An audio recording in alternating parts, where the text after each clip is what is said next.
Саламатсыңарбы? Атым Макс. Жашым 22-де. Мен медакадемияда окуйм. Менин максатым улуу доктор болуу, атама окшоп. Кичинекей кезимде жаңылыктардан атам жөнүндө көп көрчүмүн. Анын аты Жаныш. Атам көп кишинин өмүрүн куткарган. Ар дайым оор операцияларды эч кыйналбастан жасап, болбой турган нерселерди болтурчу. Ал мен үчүн баатыр болчу. Апам ар дайым айтаар эле: "Эгер атаң болбосо, мен ушул жерде силер менен болбойт элем" деп. Апам аябай катуу ооруп, атама келет. Айыгып жакшы болуп кетиши күмөн экен. Атам баардык күч аракетин жана талантын жумшап жатып, апамды өлүмдөн алып калат. Ошондон кийин экөө бири-бирин сүйүп калышып, үйлөнүшөт. Бир күнү атамды иш үстүнөн көргөнгө мүмкүнчүлүк болгон. Ал күндү өмүр бою унутпайм. Ошол маалда атам кичинекей кызга операция жасап жаткан. Ал кыздын баардык денеси эч кыймылдабай калган экен. Баардыгы абдан жакшы өттү. Операциядан кийин кыз бутуна тура алды. Ошондо кыздын жүзүнөн кубанычты көрүп, мен дагы чоңойгондо атам окшоп доктор болом деп чечтим. Бирок ал жол жөнөкөй болгон жок. Мектеп убагында эле больницада көп болуп, мыктылардын ишин байкап, опыт алдым. Мындайча айтканда, докторлорго колумдан келишинче жардам бергенге аракет кылчумун.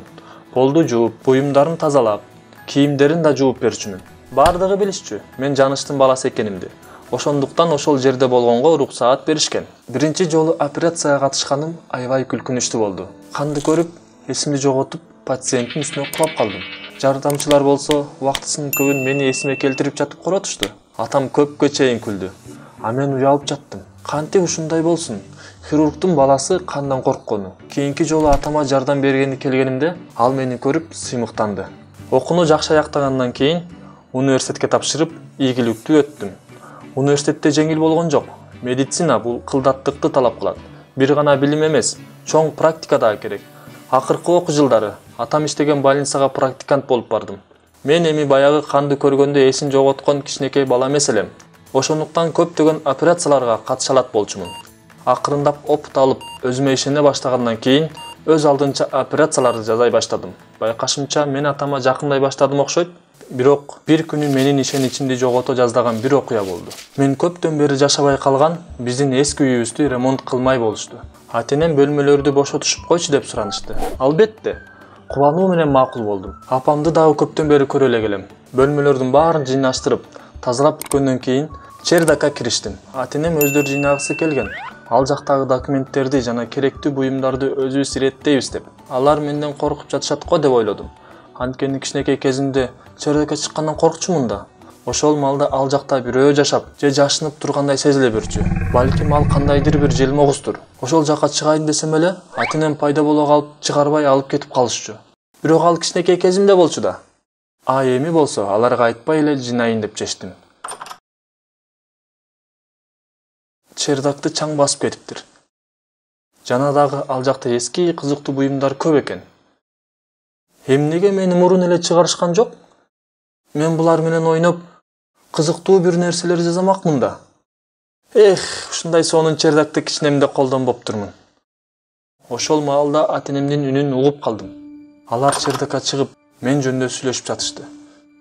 Бир буюмду таап албасын деп. Байкашымча, апам кичинекей, өңү күрөң, оюлары бар бир коробканы айтып жатса керек. Атам улам шаштырып, нерв болуп жатты. Байгы коробка менин жанымда туруптур. Үстү бир материал менен жабылып. Алар коробканы таппай кайгырып жатышты. Атам чердакты ачкыч менен бекитип салалык. Эч ким кирбей калат деп бекитип салышты. А мен жалгыз чердакта калдым. Биринчи жолу коркуу сезимдери келди. Чаң баскан эски коробканы алып, эмне бар экенин көрөйүн деп ачтым. Ичинде менин сүрөтүм менен болгон документ бар экен. Баарын кылдаттык менен карап жаттым. Бир документти көрүп шок болуп калдым. Бул мени багып алды деген справка экен. Мен көргөн көзүмө ишене албай турдум. Көрсө 3 айлыгымда менден баш тартып, больницага таштап кетиптир да. Атам экөөс иштеген больницага. Ошол маалда жаш Жаныш мени таштап сала албай, апам экөө багып алышыптыр. Көкүрөктө бир башкача сезимдер пайда болду. Шок, кайгы, таарыныч, ыза. Эмнеге мага муну мурун айтышкан эмес? Эмнеге жашырышты менден? Ошон үчүн ата-энем чердакка чыгышымды каалашкан эмес тура.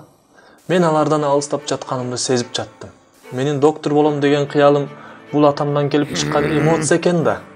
Жиним менен эшикти такылдата баштадым. Бир нече убакыттан кийин атам менен апам эшикти ачышып, ачык турган коробканы көрүп, баарын түшүнүштү. Атам түшүндүргөнгө аракет кылды. Бирок мен жулунуп чыгып үйдөн чуркап кеттим. Апам артымдан атымды айтып кыйкырды. Бирок жиним менен мен өгөй апамды укпайм деп кыйкырып салдым. Мен мынтип айтышты каалаган эмесмин. Сөздөр өздөрү эле оозуман атылып чыкты. Өзүмдүн квартирама бардым. Жалгыз калган соң эмнеге жүрөгүм ушунчалык бош болуп жатканын түшүнбөй турдум. Багып алышса деле мен ата-энемдин сүйүктүү баласы болчумун да. Бирок агып жаткан сезимдер эчтекени токтото албай жатты. Жиним менен кийимдеримдин баарын чогултуп аэропортко жөнөдүм. Мен башка өлкөгө барып, баарын унуткум келди. Кайсыл бир шаарга билет алдым. Көрсө дагы убакыт бар экен. Дароо бош жерге барып, музыка угуп жаттым. Мен ата-энеме таарынган деле жокмун. Алардын эмне күнөөсү бар? Мени багып алган үчүнбү? Болгону бирөөлөр мени кереги жок мышыктай кылып ыргытып салганына, же кереги жок балмуздактын кагазындай кылып таштап салганына жиним келип жатты. Көкүрөгүмдө ушунчалык кайгы пайда болуп, ыйлагым келип жатты. Оюмду жалгыздык ээлеп алды. Эмне кылышымды билбей уктап калдым. Кокустан түнкү саат 2-де атам чалды. Алгым келбей жатты. Бирок бул учурга көз жумуп кое албадым. Катуу сүйлөдүм. Менден эмне каалап жатасың, жаныш? Анан ал акырын: балам, кайгынын айынан апаңдын жүрөгү кармады. Тезирээк операция кылыш керек экен. Азыр сенден башка бош жардамчы доктор жок болуп жатат. Ошол маалда бир гана сөз айта алдым: баратам. Өзүм жиним келип жатты. Менин айымдан жалгыз апам өлүм алдында турат. Тезинен больницага бардым. Учуп барып керектүү нерселерди кийдим. Атам дап-даяр болуп туруптур.